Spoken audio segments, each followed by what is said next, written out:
Assalamu alaikum everyone. I hope you guys are doing well. Welcome to another vlog, another day. भाई सबसे important video for the fall intake because बहुत से student पूछ रहे थे कि शायान भाई fall intake का visa ratio कैसे है and should we go for the fall intake 2026 या नहीं. जैसे कि आप लोगों को पता है कि ट्रम्प ने अमेरिका का जैसे कि आप लोगों को पता है because of current situation a lot of students are scared to apply. तो मैं अपने एक्सपीरियंस शेयर करूंगा, अपने क्लाइंट के एक्सपीरियंस शेयर करूंगा और जो जो चेंजेस मैं देख रहा हूं, so I will share those information with you people.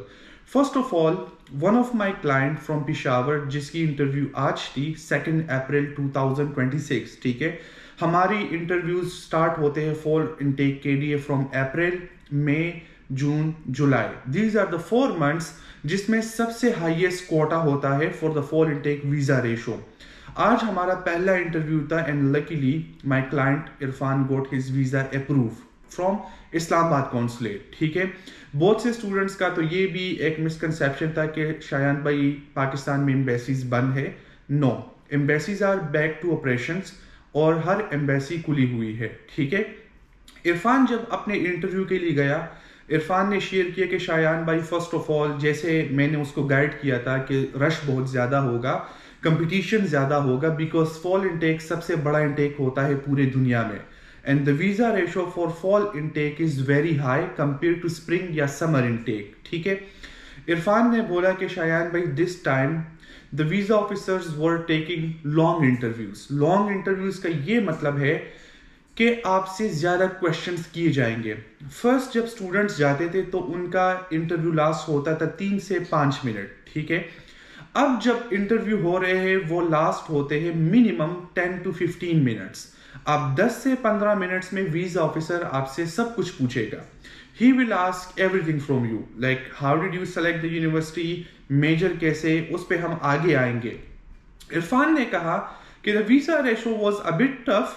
ठीक है, बिकॉज जो स्टूडेंट्स आए थे उनका इंग्लिश कम्युनिकेशन बहुत वीक था. उसका मतलब ये हुआ कि all the students who are going for the fall intake, ठीक है, you should practice English first thing because English आपको कॉन्फिडेंस देगा. अब इंग्लिश प्रैक्टिस आपने कैसे करना है? First of all how I train Irfan, मैंने उसको ये किया कि मैंने उसको सारे क्वेश्चन आंसर्स लिख के दिए and then I told him because उसका इंग्लिश प्रोफिशिएंसी काफी कमजोर था, तो I told him to memorise it in the mirror. Mirror में आप ये क्वेश्चंस रट्टा ना करें but make sure to memorise it and you should know each and every point of every question. उससे ये हुआ कि उसके अंदर वो कॉन्फिडेंस आ गया कि ओके अगर ऑफिसर ये क्वेश्चन पूछेगा so how should I proceed with the answer and luckily he got his visa approved. अब जब उसका एक्सपीरियंस सामने आता है सो ही सेड कि मेरा इंटरव्यू जो था वो 15 मिनट का था.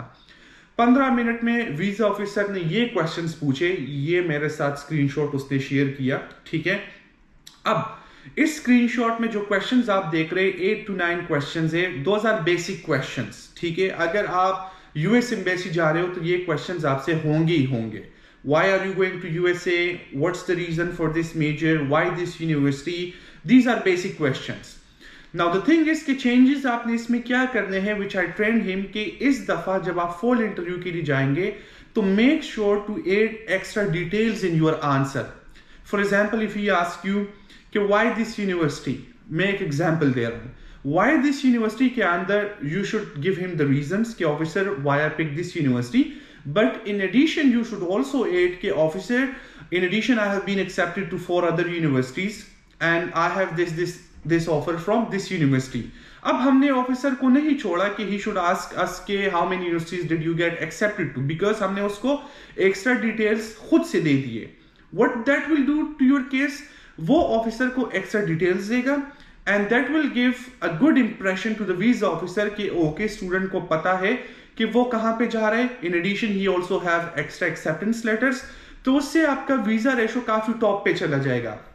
जितने लोग फॉल इनटेक में इंटरेस्टेड हो कि शायान भाई अभी हमारे पास टाइम है या नहीं है to apply for the fall intake, देखिए जनवरी में मैं आपको पाकिस्तान में चिल्ला रहा था कि फॉल इनटेक में अप्लाई करें, बिकॉज फॉल इनटेक का सबसे ज्यादा वीजा रेशो होता है। बहुत से स्टूडेंट्स ने हमारे साथ अप्लाई किया, अ लॉट ऑफ स्टूडेंट्स। और आज ये आप देखेंगे आगे जून जुलाई तक आप देखोगे कि मेरे साथ कितने स्टूडेंट्स अप्रूव होते हैं। अभी भी आप लोग के साथ टाइम है, अगर आपका प्रोफाइल पूरा है, you have Duolingo, you have IELTS, जो भी टेस्ट आपके साथ है, आपकी एफएससी पार्ट 2 हो चुका है, पार्ट 1 सिर्फ हुआ है, तब भी आप अप्लाई कर सकते हो, ठीक है। लेकिन इंग्लिश प्रोफिशिएंसी आपके साथ होनी चाहिए। Still you have time till 20th April. 20th अप्रैल तक अगर आप अपना एप्लीकेशन सबमिट कर लेते हो यूनिवर्सिटी के अंदर, तो हमारे पास चांस है कि हम इंशाल्लाह जुलाई तक आपका अपॉइंटमेंट सिक्योर कर लेंगे। Now this is for all the students who are asking me कि शायान भाई can we apply for the fall intake now. So yes you can apply, लेकिन आपके साथ प्रोफाइल पूरा होना चाहिए। प्रोफाइल के बाद मुझे इंस्टाग्राम पे मैसेज करें कंसल्टेंसी विद शायान, या अगर आपका केस जो है वो अर्जेंट है, फिर मेरे साथ अर्जेंट कॉल सेशन आप बुक कर ले। उससे ये हो जाएगा कि हम आपका केस डिस्कस कर लेंगे and then we can start your apply to university. ये तो हो गया आपका फॉल इनटेक डेडलाइंस। अभी से मैं आपको कुछ टिप्स दे रहा हूं जो स्टूडेंट्स फॉल इनटेक के लिए जा रहे हैं। फर्स्ट ऑफ ऑल, स्टूडेंट को यह पता होना चाहिए कि यूनिवर्सिटी के डिटेल्स, कि मैं इस यूनिवर्सिटी में क्यों जा रहा हूं, ये यूनिवर्सिटी कहां पे है, ये यूनिवर्सिटी किस लिए फेमस है, मेरे मेजर के मुताबिक इसका एक्सेप्टेंस रेशो क्या है। सेकंड थिंग, आपको कभी भी ये ऑफिसर को नहीं शो करना कि मैंने अपने प्रोसेस में कुछ खुद नहीं किया। फॉर एग्जाम्पल, अगर आपके साथ स्कॉलरशिप है $15,000, जो कि मेरे इरफान क्लाइंट के साथ था, ठीक है। अब आपको ये पता होना चाहिए कि ये $15,000 स्कॉलरशिप जो है ये आपको कैसे मिला, क्यों मिला, कब मिला। अब ये नहीं है कि जब वीजा ऑफिसर आपसे पूछे कि how did you secure this scholarship, और आप उसको बोल ले कि वीजा ऑफिसर मुझे तो नहीं पता, बिकॉज मेरे लिए तो शायान ने अप्लाई किया था और शायान ने ये स्कॉलरशिप मुझे सिक्योर करके दिया। No, you should have enough knowledge to share कि आपने ये स्कॉलरशिप क्यों लिया है। थर्ड क्वेश्चन, आप लोगों को यह पता होना चाहिए कि आपका एप्लीकेशन किस तरह सबमिट हुआ है, because a lot of visa officers nowadays want to see कि इस स्टूडेंट को खुद पता है कि अप्लाई कैसे होता है या नहीं। जो स्टूडेंट वीजा ऑफिसर को ये आंसर्स देते हैं कि हमारा प्रोसेस तो किसी कंसल्टेंट ने किया है, या हमें खुद कुछ भी अमेरिका के बारे में नहीं पता, ABC भी नहीं पता, लेकिन हम अमेरिका जा रहे, वो स्ट्रेट रिफ्यूज हो रहे। अगर वो आपसे पूछे कि आपने थ्रू कॉमन ऐप अप्लाई किया है, थ्रू यूनिवर्सिटी पोर्टल किया है, थ्रू अ प्रॉपर काउंसलर किया है, कैसे किया है, यू शुड आंसर, ठीक है। आपको बेसिक नॉलेज होना चाहिए कि भाई कॉमन ऐप में क्या होता है, यूनिवर्सिटी के एप्लीकेशन पोर्टल में क्या होता है। ये 3 चीजें तो आपको फॉल इनटेक में पता ही होना चाहिए।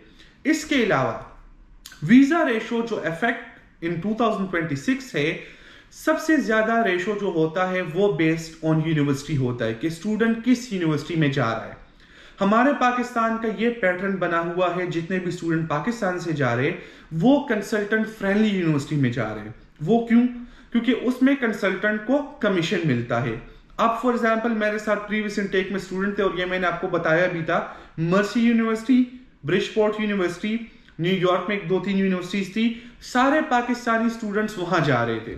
वीजा ऑफिसर ने देखा कि भाई यहाँ पे हमारे साथ पैटर्न बन रहा है कि पाकिस्तान जो भी स्टूडेंट आता है इसी यूनिवर्सिटीज में जाता है, क्यों? At the end of the day in conclusion उन्होंने ये निकाला कि भाई इनका अप्लाई कंसल्टेंट करता है, इनका खुद कोई रिसर्च नहीं होता कि हमने बेस्ट से बेस्ट यूनिवर्सिटी में जाना है। तो मैं सबको पता है कि शायान भाई कमीशन पे काम नहीं करता, मैं अपना फीस चार्ज करता हूं, बट इन रिटर्न मैं आपको 3 फायदे देता हूं। फर्स्ट ऑफ ऑल, आपका स्कॉलरशिप प्रोफाइल पे होगा, ये CWS की स्पेशलिटी है। सेकंड थिंग, मैं आपसे कोई कमीशन यूनिवर्सिटी के थ्रू नहीं लूंगा, ना मैं यूनिवर्सिटी से एक पैसा लूंगा। थर्ड थिंग, यूनिवर्सिटी सिलेक्शन मैं खुद करूंगा। जो भी स्टूडेंट बिजनेस के लिए जा रहा है, CS के लिए जा रहा है, IT में जा रहा है, AI में जा रहा है, उसका सिलेक्शन मैं खुद करूंगा। I will choose the university for him, ठीक है। अब इससे क्या फायदा होगा, जब अब जैसे इरफान गया, इरफान की university was one of the top notch university, जैसे उसने पूछा कि भाई आप इस यूनिवर्सिटी में क्यों जा रहे हो, देखा कि okay he is different, Pakistan से ये एक स्टूडेंट है लेकिन ये डिफरेंट यूनिवर्सिटी में जा रहा है, ऑटोमेटिकली वीजा ऑफिसर को ये पता लग गया कि ओके, इरफान ने अपना प्रोसेस पे काम किया है, इरफान उस यूनिवर्सिटी में नहीं जा रहा है कि जिस यूनिवर्सिटी पे बाकी के कंसल्टेंट्स के स्टूडेंट्स जा रहे। This was the turning point for him.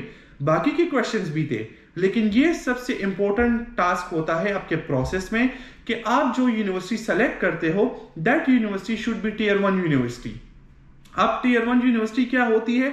उन यूनिवर्सिटीज में आपका एडमिशन होना चाहिए जिन यूनिवर्सिटीज का visa acceptance ratio, not acceptance ratio, visa acceptance ratio 80% होना चाहिए। तो ये कुछ बातें थी फॉल इनटेक के लिए जो कि मैंने आप लोगों को शेयर कर ली, जितने भी स्टूडेंट्स जा रहे, because today was my first interview. अल्हम्दुलिल्लाह फर्स्ट क्लाइंट को ही वीजा मिल चुका है और luckily he will be travelling in July. तो जुलाई में वो अमेरिका जाएगा और वीजा भी सिक्योर हो चुका है।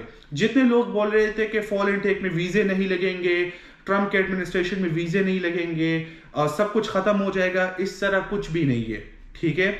Do not listen to Pakistani news. अगर आप पाकिस्तानी न्यूज को देखोगे भाई, आप पाकिस्तान से नहीं, घर से भी बाहर नहीं निकल पाओगे। Listen to global news. Global news में आपको पता लगेगा कि भाई ट्रम्प का जो रिसेंटली पाकिस्तान के साथ कम्युनिकेशंस चल रहे, वो किस बारे में चल रहे। They are favouring Pakistan because of the current war in Iran, और इसमें प्राइम मिनिस्टर का काफी हाथ है, तो उस वजह से वीजा रेशो काफी अच्छा हो चुका है फॉर द फॉल इनटेक। हाँ, जंग उसका चल रहा है ईरान के साथ, लेकिन पाकिस्तान के रिलेशंस जो है इस वक्त अमेरिका के साथ बहुत अच्छे हैं। So this is golden opportunity for all दो स्टूडेंट्स कि जो जाना चाहते हैं America for the fall intake. अगर आप बाकी की कंट्रीज में भी इंटरेस्टेड हो, फॉर एग्जांपल आप टर्की में इंटरेस्टेड हो, साइप्रस में इंटरेस्टेड हो, शेंजन में इंटरेस्टेड हो, ऑस्ट्रेलिया, न्यूजीलैंड, यूके, उसका प्रोसेस भी हम कर सकते हैं। लेकिन मैं हमेशा अमेरिका फर्स्ट प्रायोरिटी पे इसलिए रखता हूं because America is the cheapest of all countries. Second thing, land of opportunities, आपको ब्राइट फ्यूचर मिल सकता है कंपेयर टू एनी कंट्री। अगर एक स्टूडेंट के 3 रिफ्यूजल आ जाए अमेरिका पे, फिर मैं उसको रिकमेंड करता हूं कि भाई आप किसी और कंट्री में हम शिफ्ट हो जाएंगे। 3 अटेम्प्ट्स हर स्टूडेंट को लाजिम है, ये तो वाजिब है कि आप 3 attempts as an F1 student America के लिए करो। 3 अटेम्प्ट्स में भी अगर आप नहीं होते, फिर आप जो है किसी और कंट्री को टारगेट